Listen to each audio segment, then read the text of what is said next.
Hi, how's it going? Welcome to my channel. I am Maurica.Cunningham, your Tampa Bay Realtor with Impact Realty Tampa Bay, and I am coming to you with day two of my 12 Days of Home Ownership series.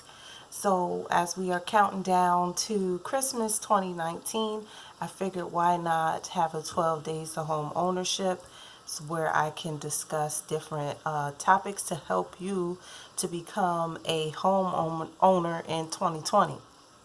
So today we are going to discuss pre-qualification versus a pre-approval.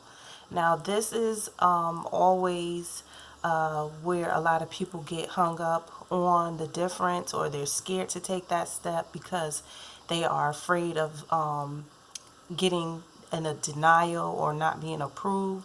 But I always tell my clients you have to start with getting a pre-approval. Even if you don't get approved, at least you know what you need to work with or what you need to work on as far as your credit is concerned.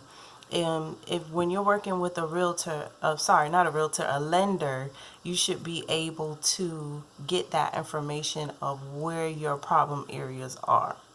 So now a pre-qualification is basically where a lender is going to uh, give you I call it a soft approval. The reason why I say it's a soft approval is because they are going off of, they're going to ask you a series of questions about your income, about your debts, any other assets that you have. They're going to ask you these questions, but they're not going to gather documentation or anything. They're not going to pull your credit to determine whether you are officially approved or not. And I always say it's important to get your credit pulled because that's what they're going to do anyway to issue you a pre-approval. So a pre-approval, like I said, they're going to pull your credit. You're going to have to submit documentation. So that will include W-2s. It's going to include prior year tax returns. Usually it's 2 or 3 years tax return. They want to see pay stubs. Your lender wants to make sure that you're able to hold down a job at least for a year or two. They want to see bank statements. So if you say you have money, they want to be able to verify that you have the money. If you're receiving any other income, they will need to have documentation. So that is the difference between a pre-qualification and a pre-approval. One is verified with supporting docs and the other one isn't. One is requiring a credit pull and the other one isn't. So also, when you get your pre-approval, your lender is going to give you a form, which they will email it to you, and on there it will go through the loan amount that you're approved for. They'll give you a interest rate, a conditional interest rate, which it can change. That interest rate can change. You can ask them to lock in that interest rate.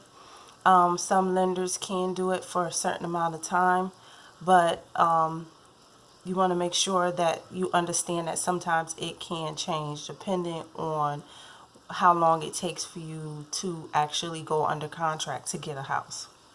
It's also going to explain the type of loan that you have, whether if it's a FHA, conventional, VA, or they're also going to discuss how long this pre-approval is valid for.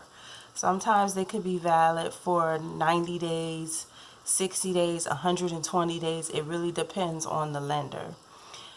If your pre-approval expires, you will have to get reapproved, and you're going to have to submit documentation all over again to bring you from that last point of when the documents that you had 60 to 120 days ago. You're going to have to bring all your documentation up to date.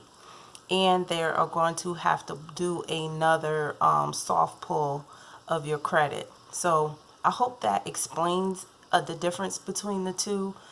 once you have your pre-approval, always submit that form to your realtor so that we know what to work with. We know how much of a house, that the price range that you could look at, because even if you're approved for 200,000, you don't necessarily have to go all the way up to 200,000.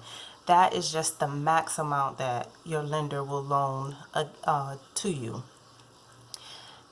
Provide that copy of your pre-approval, because a lot of times when you find a home, the seller wants to see that you have already gone through the pre-approval process, because sometimes people start looking and then they say, oh, I wasn't pre-approved, and the seller has, they go under contract, but they're taking that house off of the market for an extended period of time. So they want to get that reassurance that you have already gone through the pre-approval process. So I hope this helps. We are going to move right along tomorrow with day 3 of through the 12 days of home ownership. If you have any questions, leave a comment below and I will definitely get back to you. I have a link to my home buyer's guide, which is about a 30-page guide that will explain everything that is required through the home buying process. You can connect with me in my Facebook group. I'll leave the link below. I share a lot of information, fun, challenges, all relating to real estate, things that's going around, events around Tampa Bay. It's just a fun group where everyone, can come and feed off of each other and also get some great tips and knowledge points from me. And also there will be a seller's guide. So if you know someone that wants to sell but they're kind of on the fence and they're not really sure of the whole process, I have a seller's guide and a neighborhood guide. So I'm coming with all of these guides to help make the home buying process, selling process, or even relocation a lot easier. So thanks for watching. Be sure to thumbs up and subscribe to my channel, because I'm always giving great tips and you don't want to miss day 3's video. Okay, have a great one. See you next time.